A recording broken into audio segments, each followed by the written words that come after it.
যারা সমাজে সুদ খায়, সুদ দেয়, তাদের দুনিয়া এবং আখিরাতে কি হবে? সুদ যারা খায় তারা চারটা ভয়ঙ্কর সমস্যায় পড়বে।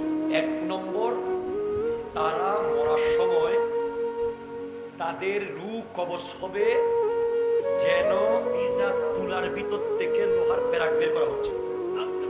তুলা যদি ভিজে যায়, একটা যদি লোহার কাটা তুলার ভিতর পড়ে যায়, ওই কাটা যত টানবেন তুলা তত লেগে থাকবে।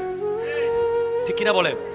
সুদী যারা, প্রিয় সুদী যারা, লাখে 10,000, লাখে 20,000, লাখে 30,000 যারা আছেন, কান খুলে শোনেন, আপনার জান কবজ হবে যেন লোহার প্লাস দিয়ে নখ টেনে ছিঁড়ে ফেলা হচ্ছে।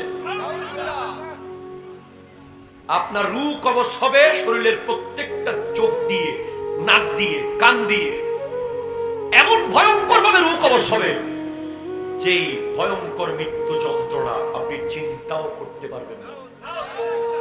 এক নম্বর ক্ষতি। দুই নম্বর ক্ষতি হলো সুদখোর মরে যাওয়ার পর তার কবরে কোনো আওলাদ কোনোদিন জিয়ারত করতে যাবে না। কারণ সুদের টাকা দিয়ে সে যে আওলাদ বড় করছে, সে আওলাদ তার কবরে জিয়ারত তো দূরের কথা, তাকে কবরের পারে গিয়ে গিয়ে গালি দিবে। ঠিক কিনা কথা বলেন? সুদীর পোলা কোনোদিন বাপ মারে আদব করে নাই। সুদীর পোলারা 95% বাপরে মারে লাথি মেরে ঘর থেকে বের করে দিয়েছে।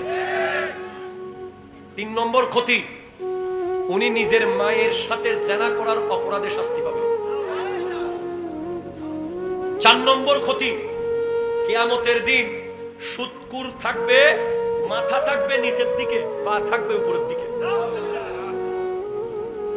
আপনি হাসরের মাঠে আপনার চাচা, জেডা, খালু, মামা, পরিচিত যেই হোক, সুদখোর চিনে ফেলবেন কিভাবে জানেন?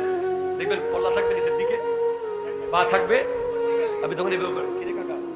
সর্বশেষ সুদখোর যখন পুলসিরাত পার হবে, প্রথমে সে পা দিবে, পা দুটুকরো হয়ে যাবে। হাতের উপর ভর করবে, হাত দুটুকরো হয়ে যাবে। এরপর পেটের উপর ভর করে সে পুলসিরাত পার হতে চাইবে, পেট দুটুকরো হয়ে সে জাহান্নামে পড়ে যাবে। সুদখোরের পেট কেমন হবে? যত টাকা সে সুদ খাইছে ততটা সাপ, ততটা বিচ্ছু তার পেটের মধ্যে থাকবে, এবং তার পেটটা বিশাল বড় একটা গ্লাসের বক্সের মতো থাকবে।